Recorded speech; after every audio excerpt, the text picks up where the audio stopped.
Welcome to the first day of Chapter 3 on Triangle Similarity, Lesson 3.1.12. There are two learning targets today. First, I can recognize similar figures that have been dilated. Secondly, I can use scale factor to dilate polygons. Navigate to and read the 3.1.12 Methods and Meanings reading selection. It's the first part of today's Canvas learning module. I'll give you a few minutes to open it. While you read, there are two questions to consider. Number one, what were the three types of transformations that we used in Chapter 1? Next, what is a synonym or another word for each of those three?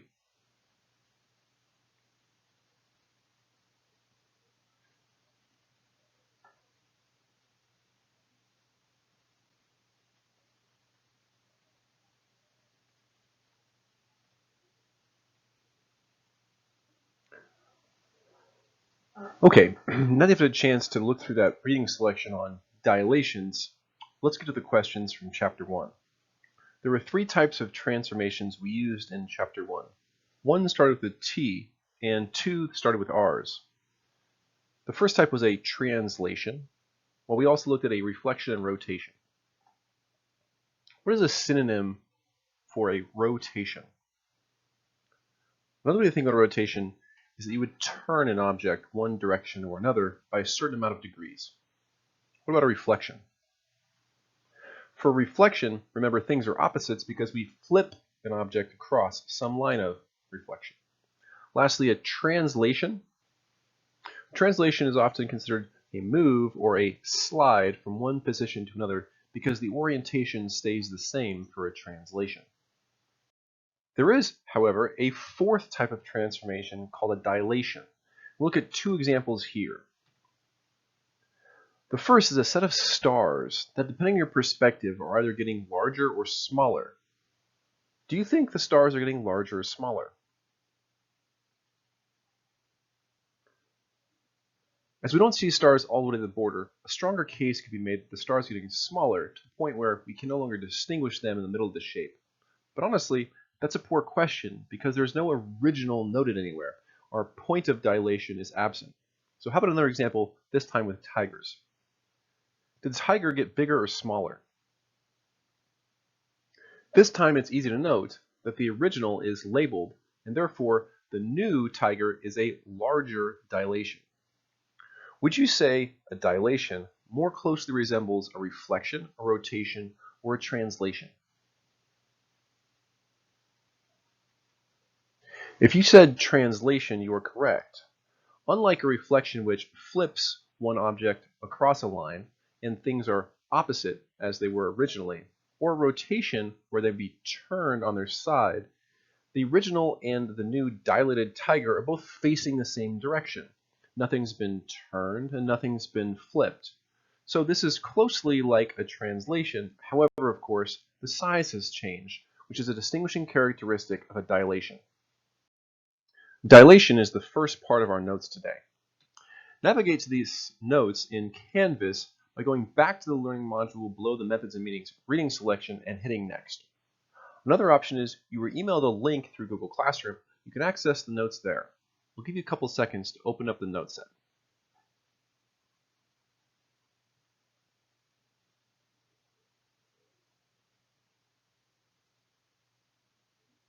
Okay, now that you're ready, a quick note about the notes today. There are 6 yellow rectangles. This is a new feature of our note set. Each of these are text boxes. When we get there, I'll let you know how to access each of the 6. First, you're missing 5 vocabulary words. A dilation is a transformation that maintains the shape and orientation or direction of a figure. Remember, those two tigers were both facing the same direction. However, a dilation multiplies its dimensions by some chosen scaled factor. Now, below this definition of dilation in your notes, you have a series of triangles. Before anything else, I want to quickly note that the original triangle is this smallest one in the bottom left corner. Each of our dilations will be We're referencing this original triangle. And to perform a dilation, we need to maintain the same exact shape. And to do that, we multiply each of the dimensions. In this case, since there are 3 side lengths, we multiply each of the 3 side lengths of the original triangle to increase the size once, twice, and thrice. Let's multiply the dimensions by a scale factor and see what the new dimensions would become. Initially, the triangle is given as left side of 1, right side of 2.5, and a bottom side length of 2. And the scale factor between the first and second triangles is 2. To find the new side length on the left-hand side, we'll go back to the original side length of 1 and multiply it by 2. 1 times 2 is the side length of 2. On the right side, 2.5 multiplied by 2 means the new right side is a length of 5. How long will the bottom side be? Well, 2 multiplied by 2 means the bottom side length is 4. The next scale factor given is a scale factor of 4. Let's start on the left-hand side. What will the new left-hand side length be if the scale factor is 4? If you said 4, you're correct. 1 multiplied by 4 means the new left side length is 4. How long will the right side be? If you said 10, you're correct. 2.5 multiplied by 4 means the right side length is 10. And lastly, the bottom side length, 2 multiplied by 4 means the new bottom side length would be 8. Now in the last triangle, the direction is reversed. We know that the right side is a length of 12.5 and the bottom side length is a length of 10. What scale factor was used to get from the first to the last triangle? There are 2 ways to consider this question. The first, we're thinking 2 multiplied by some number means the new bottom side length was 10. In this case, I think it's probably fair to say that you could guess that 2 by 5 means 10. That question is a little more difficult if you use the right side because they're both decimals. One process you could use that will always work would be to take the new side length and divide by the original side length. What is 2 divided into 10?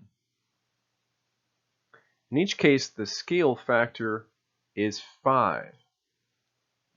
Now, this is a text box in your Google document, so make sure to click on the text box itself to enter onto the blank line, a scale factor of 5. Once you've clicked on the text box and hit edit, enter a scale factor of 5, be sure to hit save and close so your notes are updated. There's one more text box, it's the length of the left side. Would you also click on that text box and enter the length of the new left side length? The original had a left side length of 1. 1 multiplied with a scale factor of 5 means the last left side length is also 5. Leave your notes document open. We'll navigate back to it to continue after we talk about determining and how you can determine scale factor as a class. Your task will be to identify the scale factor used to dilate a rectangle that we'll call rectangle ABCD, shown here on a graph. There are 2 ways to identify a scale factor. The first, visually, if you can count the length of the sides, would be compare the new side length to the original side length. I'll ask you this question once again with a side length that's so large it won't fit on this graph. First, identify the scale factor used to dilate from this original rectangle in green, rectangle ABCD, to this new version shown in blue. What scale factor was used? The scale factor used to dilate to the blue rectangle was 2. To note this, the original top side length was 4, and the right side length was 3. However, in the new version, the top side length is 8, and the new right side length is 6. 4 multiplied by 2 would be 8, and 3 multiplied by 2 would also be the new side length of 6. Now, continuing on, let's ask this same question about a rectangle that's so large it won't fit on this graph. If ABCD was dilated so that the length from A to B was now 22 units, whereas initially was 4, What scale factor was used to dilate from the original side length of 4 to a new side length of 22?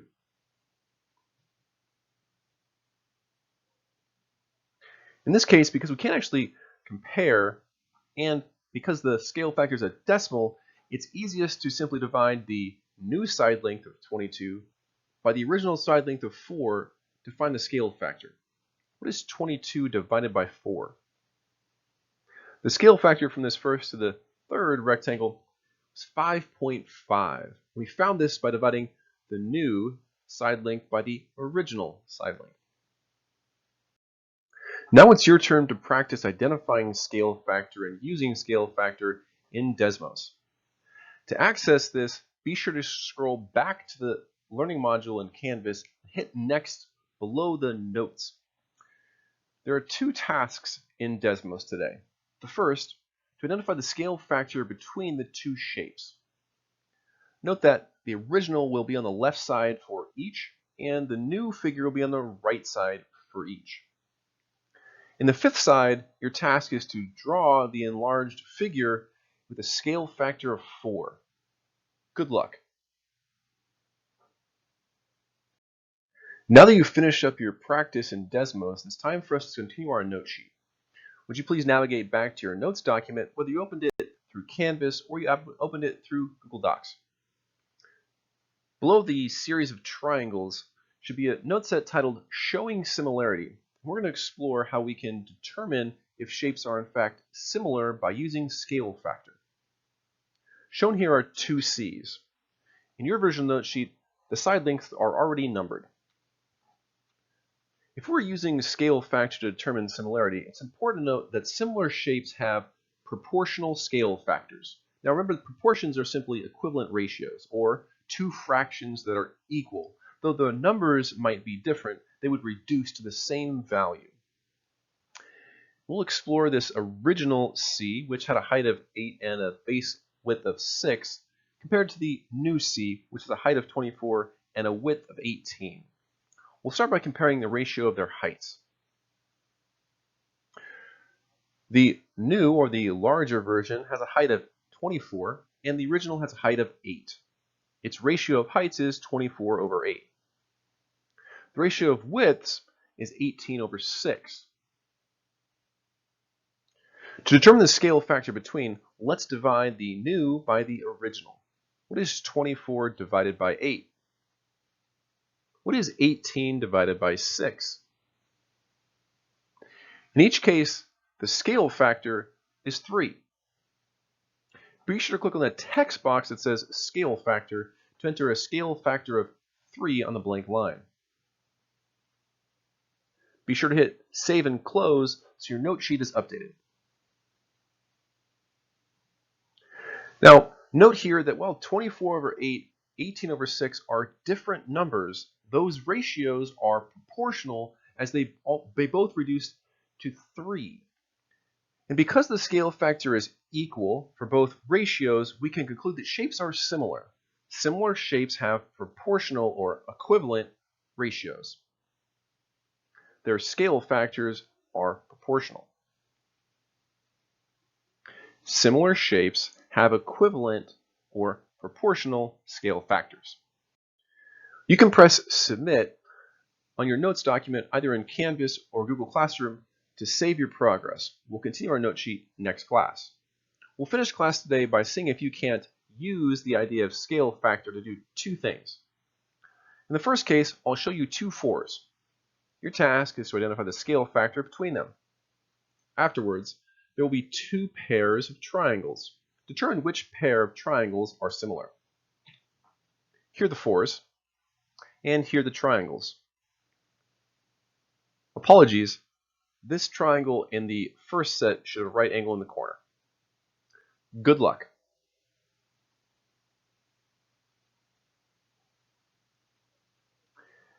To determine the scale factor, remember to divide the new by the original. For example, in the larger 4, the height is 14.875. Would this ratio be the correct ratio to determine the scale factor? In fact, it wouldn't be, as this ratio compares a height to a width. Instead of comparing the new height to the original width, what should we compare the new height of 14.875 to? Well, the original height was 3.5. To find the scale factor, we simply need to divide new by original. But it's important to note that we're comparing corresponding sides, or sides in the same position, in two different shapes. Height to height. We'll do width to width next. What is 14.875 divided by 3.5? The scale factor between heights is 4.25. Let's check that by comparing the new width to the original width. The new width is 6.375, and the original was 1.5. If you divide, we get the same scale factor of 4.25. Note once again, we're comparing corresponding sides, height to height, width to width. Next, did you think the pair of triangles on the left or the right were similar? In fact, the pair of triangles on the left are similar triangles. Let's find out why.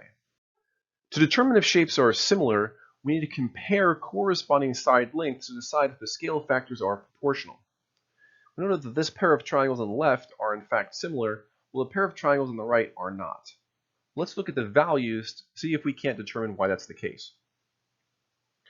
For the pair of triangles on the right-hand side, the ratio of heights would be 15 over 9. The ratio of widths would be 9 over 6. Grab your calculator and divide 15 by 9 and 9 by 6. 15 divided by 9 is a scale factor of 1.6 forever, while 9 divided by 6 is in fact 1.5. Are these ratios proportional? Are their scale factors equal? They're not equivalent ratios, meaning there's a different scale factor between heights and widths, and therefore are not similar triangles. Let's check that same idea in the pair of triangles on the left-hand side. The ratio of side lengths that are considered legs, or not hypotenusae, are 15 over 6, or the two hypotenuse sides 20 over 8. Grab your calculator and divide. What is 15 divided by 6? What is 20 divided by 8? 15 divided by 6 is 2.5, while 20 divided by 8 is also 2.5. This is, in fact, a pair of proportional ratios. They're different numbers, but they reduce to the same scale factor. And as similar shapes have proportional scale factors, the pair of triangles on the left are, in fact, similar triangles.